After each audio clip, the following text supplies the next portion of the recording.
Steve, I'm sure you all know Steve really well. He's a guru on this, along with Jim Bacon, who's doing a similar, well, he's doing the talk later on, isn't he, in room one. So everything you need to know about propagation and what's happening, you'll hear. Thanks, Jim. Thanks, Steve. Right. This is entitled RadCom and RSGB's HF Predictions, History in the Future. What I wanted to do was look at how we're currently producing the predictions for RadCom, the history of why it's been done like that, how we've augmented that with online facilities with VOACAP and ITUR HF prop, and then look at whether we could change this in the future and get some feedback from you guys on whether you use the predictions in RadCom and whether you'd welcome a change, so a different format, which we'll talk about later.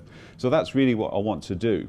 But I mean, just to remind us, basically they're produced by Gwyn Williams, G4FKH, and there are 26 locations around the world, 2 of which I think are long path, San Francisco long path, and, oh, it's 3 actually, yes, Wellington and Melbourne, so that you have the option of short path or long path. And then you get a number indicating what you can expect to see in terms of signal strength, and the colour also indicates the reliability of that path as well. And this format hasn't really changed in quite a few years now, and Gwyn has been doing it, I can't remember what we had before this, but I mean, it must be 25 years he's been doing it now. And we looked at this and we've made some changes, but basically he uses or used a program called Rec 533 to produce these. So he loads up the program with all the locations, presses a button, comes back 10 minutes later, and it's printed out and it goes off to RadCom. And that's where we've been doing it for years and years and years. So first question is, hands up if you actually use these predictions, or the RadCom predictions. So we've got 3, 4, 5, 6 people in the room actually use them. Do you find them useful? You do find them useful. Does anyone not use them or doesn't understand them or think it's a waste of time? Well, I'll break that down. Anyone not use them? And anybody, is that because you don't feel the need for them, or because you think they're a waste of time? You don't understand them. Okay, that's fair enough. And this is a bit of a problem, and it's difficult to actually know what to do to change it. I mean, basically, across the top, we've got the frequencies, and then the time. So if we take this far column here, with nothing in it, this was 2019, so that's why there's nothing in the 10-meter column. 28 megs, we get 0200, 0400, 0600, 800, etc., 2-hour periods.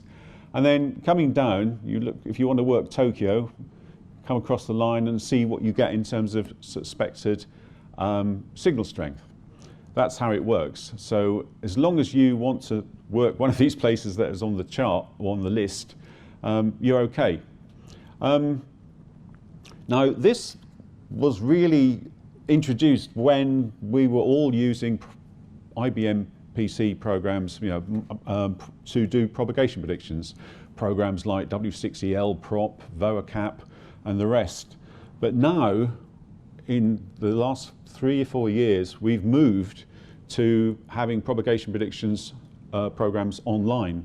So you can now go and use VOACAP online, free of charge, and it's quite an impressive program. Or Proppy, which is the ITUR HF prop program that has been programmed by James Watson in Saudi Arabia.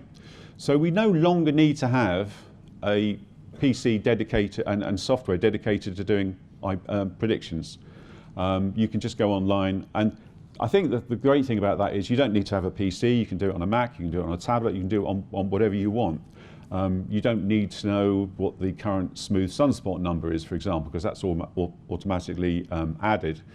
So I think things have changed in 5 years. It's amazing how technology has improved and the systems have improved.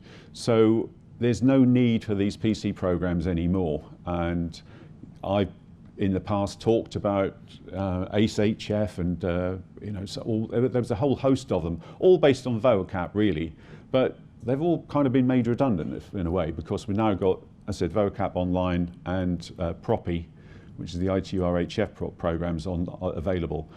So this is why we're kind of now talking about this, is it time for a change with RadCom?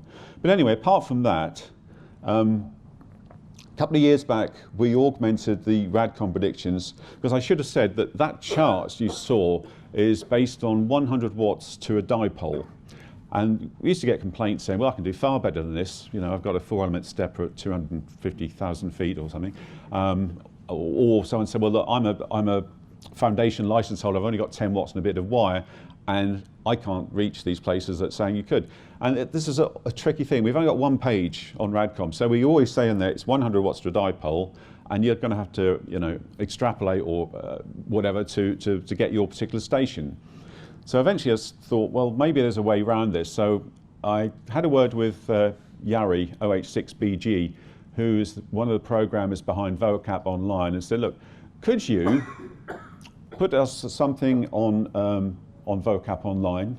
And we agreed on the URL vocap.com/radcom, so that you can actually tailor the results to your particular station.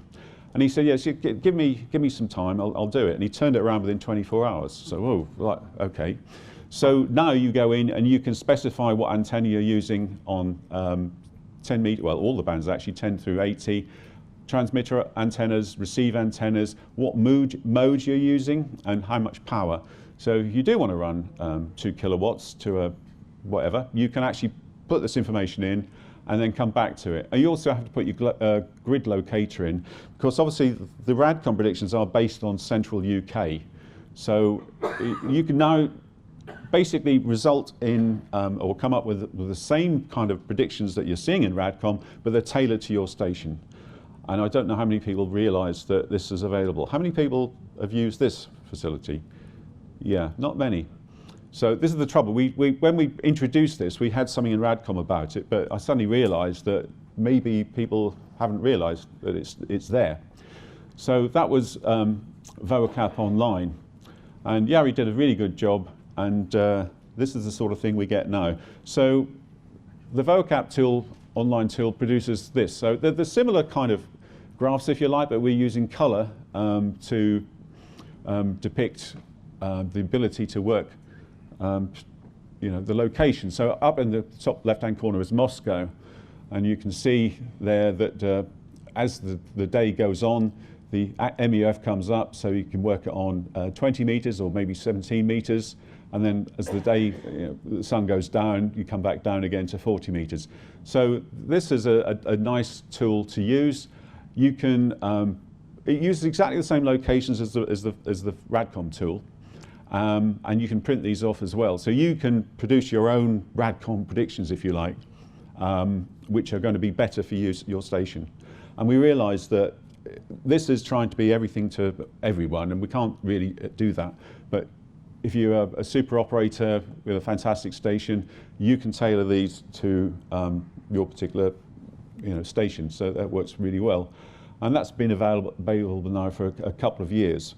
Then I thought, well, okay, if we're going to do it for vocap, just roll back a minute. There's basically 2 programs or engines that generate propagation predictions. vocap, the Voice of America original program, which is getting a little bit old now. It's a perfectly good program. It's okay. It doesn't really work terribly well below about 4 or 5 megs.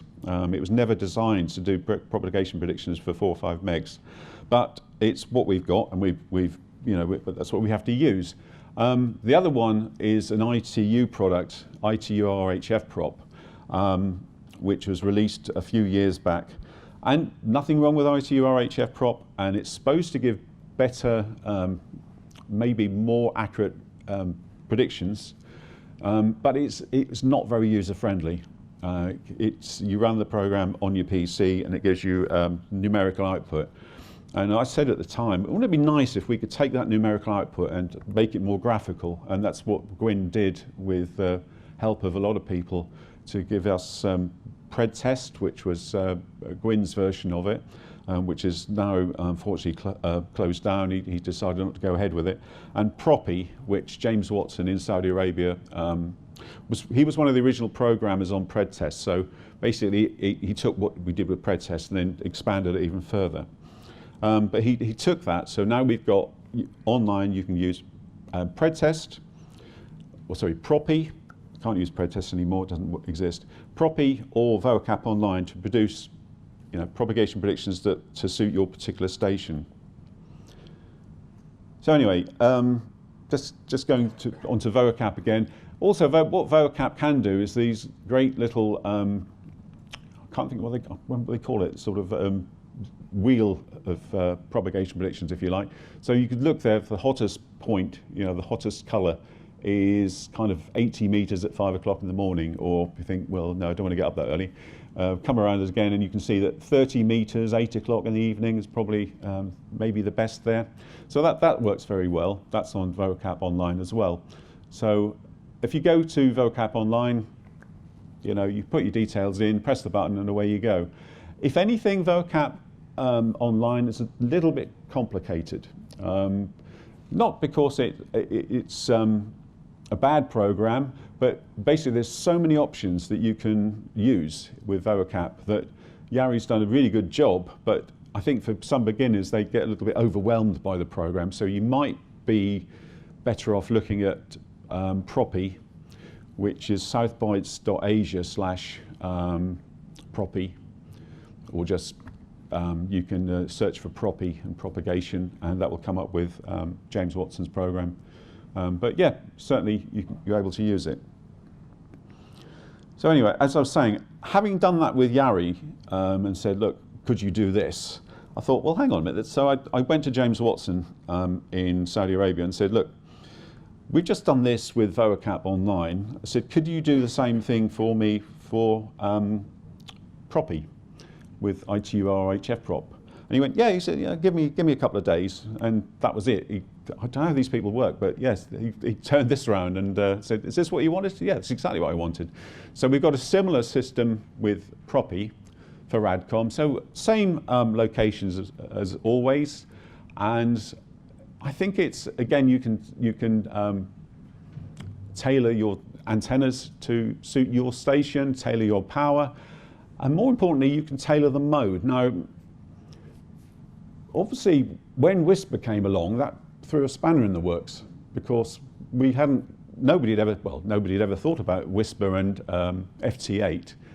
And I remember it was about four or 5 years ago. I actually was at lunch here with Carl Littleswab, K9LA, and I said, do you think we could actually get these programs to work with FT8? I said, I don't know. Nobody's ever thought about below the noise figures. He said, so we played with it and went backwards and forwards in email exchange, and we tried putting in minus 28 dB or whatever, and lo and behold, it came up with predictions, and they're not bad. They work. So basically, VOCAP and RadCom or Proppy now has the ability in the drop down. When you tell it what mode you're using, you can put Whisper in, you can put FT8 in, and produce propagation predictions for those modes. Are propagation predictions are not 100% accurate? No, they're not, because they never will be. I mean, they are a prediction, and they're what we call median predictions. In other words, if we say that this band has a 50% reliability rating or whatever, it probably means that 50% of the days may be worse than the prediction, and 50% of the days may be slightly better. But this is an odd art, and as you know yourself, the bands can be up and down anyway. You get good days and bad days. So it's a guide, and what it does mean is, if I'm trying to work Wyoming to get my Worked All States award, it's been going on for years, this has, I don't need to sit there for 6 hours messing around, because I can use this to work out the exact hour would be best to work Wyoming or not work Wyoming. Not that I'm bitter, but yeah. South Dakota as well is another one. But yeah, so they're the two tools, Proppy, which is with the RadCom tool, and the other one, VOCAP Online, as a RadCom tool. And do use them, please do use them. And if you find them useful, do let me know. But you can tailor and print out a set of propagation predictions which are going to be far more accurate than the RadCom ones, because they're tailored to your particular station and your antennas and the height of the antennas and the power that you're using, and also the mode that you've selected. So that's what we've did there. Just have another look if you haven't seen the Propy. This is another area chart that it can do. So you say where you are, and again all the details about how much power, antenna, whatever, and this will give you a plot of what you're likely to hear in your kind of vicinity. And you can do long path as well.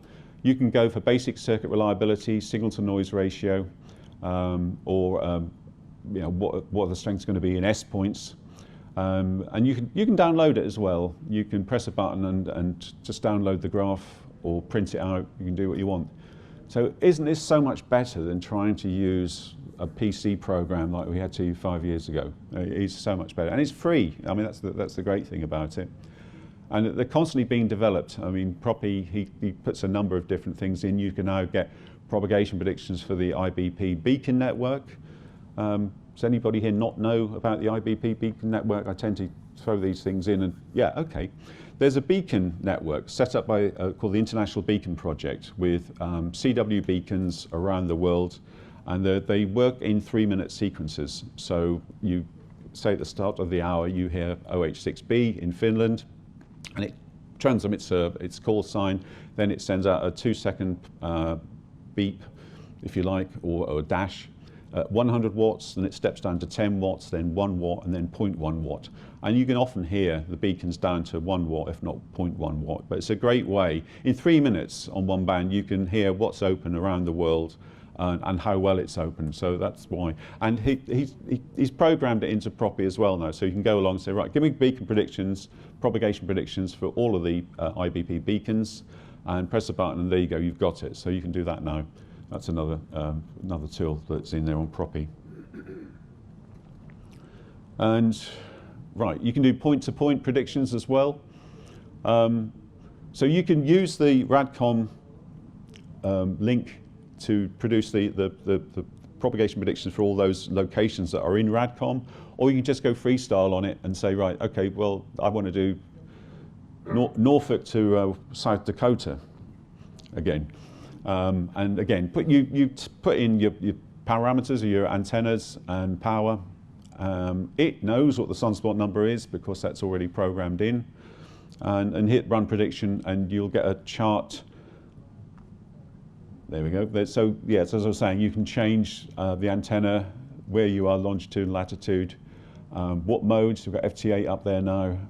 How much noise have you got? Residential, rural, you select which one, short path or long path, and hit the button.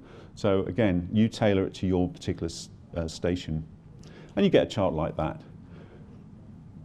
So this shows us that we've got maybe an 80% reliability of working that path on, I would say 17 meters is probably the best option there, somewhere between 4 o'clock and maybe 8:30. So it saves you, if you definitely want to work a specific station or a specific part of the world. They're really good for de-expedition planning. You don't have to sit there all day going, well, there's nobody there. This tells you which band and the times will work best for you. And you'll see you've got the MUF curve on there as well. So you can see that on this particular day, the MUF never really got above maybe 23 megahertz. So the chances of working that on 10 meters were pretty slim. But there we go. Right, now. Well, we had a problem then with RadCom because we said, well, okay, well, FT8, can't we include FT8 in this somehow? And one of our members on Propagation Studies Committee, Peter Duffett-Smith, said, okay, well, why can't we use letters as well? So we worked it so that we introduced A to E as below S1. So A is a signal at -6 decibels, B -12 decibels, C -18 decibels. And we reprogrammed Gwyn reprogrammed Gwyn's program to produce the charts and include the letters. And reliability is in black, 0 to 30%, blue and red. So red, red is a reliability is up to 100%, 80 to 100%. So for example, on this one, Tel Aviv, you can see that 7 megs, I think from sort of 1600 onwards, it's a pretty good reliability path. So this was introduced, and then we talked about it, and so we need an explanation as to how this thing works. So we came up with this. I didn't come up with this, but I think Peter did. And this explains perfectly well how it works, but it's complicated because from this, to use the RadCom charts, you can adjust it for using different amounts of power. You can adjust it for antennas. So you're adding different values to it to try and work out. So I'll just read to the last line. It says, calculate the expected signal to noise ratio using SNR equals A plus B plus C plus D plus E. If the answer is more than about 5 dB, you have a good chance of being able to make a QSO, providing there is an opening. No, yeah, but I think it's too complicated. And I think maybe it's making the page look a bit messy. And you can do all this online anyway, so have we actually ruined or wrecked the original RadCom charts now by covering it with, where are we? The letters as well? Does it actually add anything to it? If you really wanted to work Honduras, say, or Honolulu, and you were looking for the best band and best time, would you actually work out from that, oh yes, if we're using FT8, if we come across here, that's the best time to do it? Or would you go online and do it? I think you'd probably go online. So we're having a think now about whether it's time to change this, and this is where I need your help. Now, we looked at ways of improving RadCom. We can use color on that page, so said, well, what about if we just use some color to differentiate Asia, Oceania, Africa, etc. I thought, well, no, it doesn't really help, and it looks a bit garish. So we then programmed it to use color in the chart like that, and I think it makes it look even more unreadable. So no, that didn't work. So that was intelligent color, as we called it. So, and what do other radio societies do? Well, this is a chart I found from a company online who do propagation predictions for aircraft. So they're using graphs of best frequency to use, rather than numbers or letters. So that was one. Germans use graphs like this to show you, if you're trying to work a particular location, the best time to go for, which I think works quite nicely. The ARRL don't actually do anything, and I think the trouble is that America is such a big country that the propagation on the East Coast can be totally different to the propagation on the West Coast. So they just have a report on conditions, every week, the W1AW propagation report, but they don't actually try and produce any charts or whatever anyway. So anyway, so I thought about this and thought, well, what about if we just did away with all the numbers and just came up with charts instead. So the first one was, well, we could do it like that, and just have, this shows the maximum usable frequency between the UK and Western Europe, Eastern Europe, East Coast and mid-USA, et cetera, et cetera. But you'll notice that instead of 26 locations, we've only got 12 on there. So that's one thing. We're not too sure whether that would work.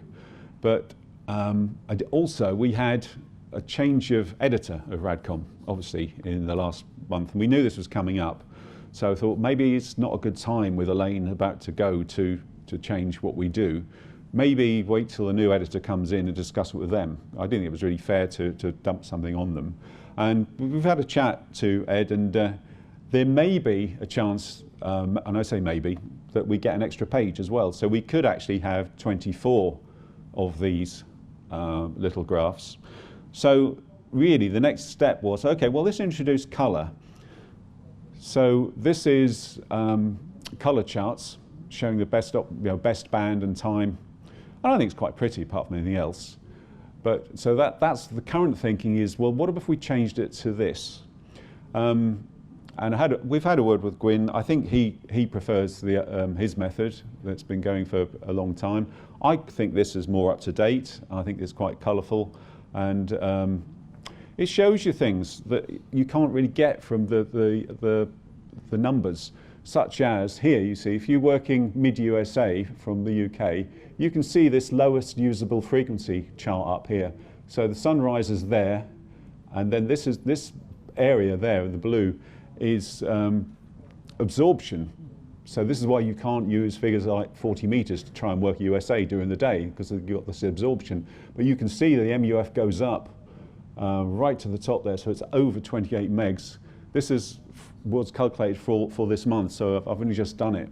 And you can see that looking at it, probably best band there, maybe 21 megs, maybe 24 megs, probably maybe not 28, I don't know, maybe.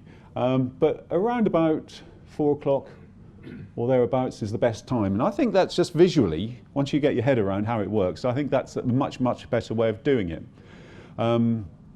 If we can get around the problem of not having just 12 graphs, we need a few more. But this is why I said I want to ask you, what do you think? What would you prefer? Do you want to stick with what you've got, or would you like to change to this? Personally, that would be my preference. Yeah. Yeah. I think my preference would also be something graphical, because I think we're also used to using that now when the expeditions come along and Yeah. get the graphs and so on. I think my main concern about it is the timeliness of it. You can go online and you can get a propagation prediction today, on Sunday. Because RadCom comes out a month before its month, it's published a month before its date month, if you like, and also the timing of when they've got to close for publication to get the thing together. By the time we see the data, it's maybe a month or two out of date. Well, it's not really. It's quite static. It's not really, because we use smooth sunspot numbers and projected smooth sunspot numbers. So if you look at the predictions for the smooth sunspot number for this month, he uses that. So it shouldn't change. It shouldn't be out of date, because that they're all produced in advance. But yes, that's the way it's always been done. You shouldn't really use the, when you go online, you find out today maybe the solar flux index is 151. You shouldn't really use the daily solar flux index for your predictions. You should use a monthly median one or projected one, because doing it on a daily basis will give you erroneous readings. It's not recommended to use the actual solar flux index to do predictions. But yeah, so. So Steve, how does that cope with the different modes? Is that for a particular mode? It doesn't really deal with the mode, because obviously we can make this. Let's put it this way: we can produce these charts by saying yes, do it for sideband, do it for CW, but yes, it can't cope with the mode. But again, it's trying to, what can we do on one page, and then try and get people to get used to using the online tools. And it's tricky. It's changing the way you work, But So I use the different tools in different ways. So, like I say, if it's an expedition I want to work, Yeah. I'll go on and do a VOACAP, and I'll print out a colour chart for that, and look at the sunrise, sunset times, and so on. I'll have one off. I do a lot of contesting. So the one in RadCom is a really good summary of what's going on across the world on one page. You don't have to run VOACAP for every single one. So it's a really good summary. But it's a good summary. It's better for some contests than others. So for CQ Worldwide, it's lots of places. Except I really want Iceland because that's zone 14. I really want Mongolia because that's zone 1. So I'd like to know those. And then if it's all Asia, it's only 5 Asians. And I want Bangkok and China as well. So in a way of on the online one, selecting your own countries, or some bonus lines that you can put in or something. Yeah, I mean you can do that. I think VOACAP Online has DXpeditions as part of its setup. I'm not sure about Proppy. Yeah, but it's for the contest where I want 10 places in the area I want to work. Yeah. It might not be the You can right. do that with Proppy. You can actually specify what you want to produce in terms of the charts. Yeah. So yeah, it's horses for courses. It's very, very hard to do a generalised solution for everyone. So my job really here today is to find out if there's any interest in doing this, and if so, we may go ahead and do a feature for RadCom with a suggestion and see how it goes. I know Gwyn is not too keen on it. I'm seeing him next week at Hamfest, so I'll try and twist his arm a little bit. But it's just trying to move with the times, and we've put a lot of work into Proppy and VOACAP to make that available to amateurs. I mean, to be honest, I'm not bragging about what Propagation Studies Committee has done here, but they haven't got tills like that in America or Canada. It's the UK that's led the field in terms of producing this. So we tried to make it as usable as possible for UK hams. So there we go. So yeah. So any more comments on this? Anyone like to say anything? Yeah. The colours are not ideal.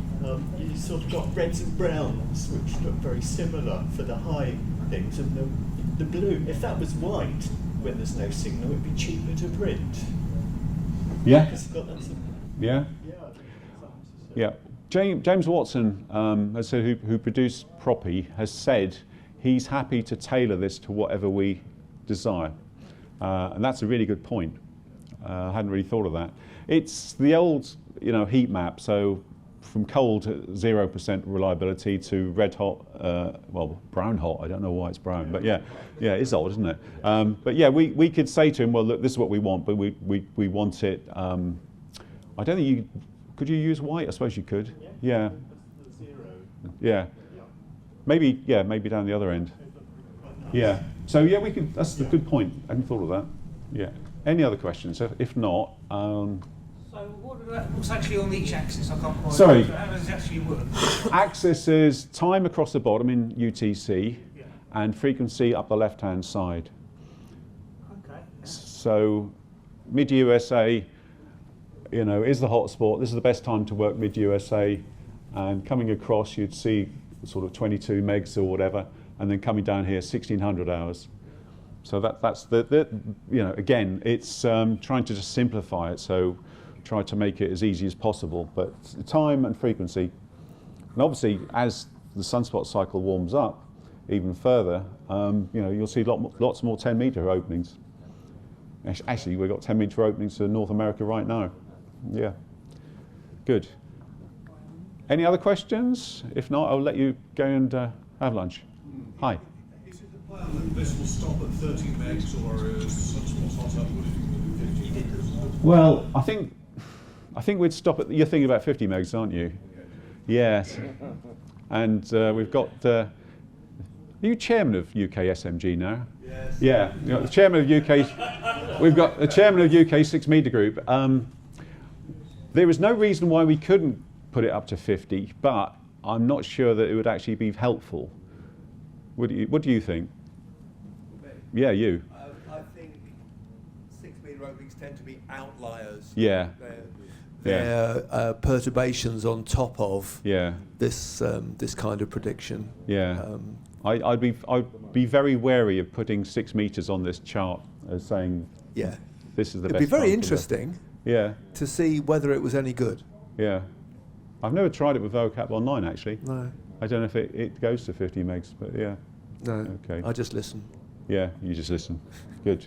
That's a good question though. Yeah. Any others? No? Okay, that's fine. Thank you very much. We'll end a little bit early because you can get down there and kick everyone out, to get some lunch. Good. Thank you. Thanks, Steve.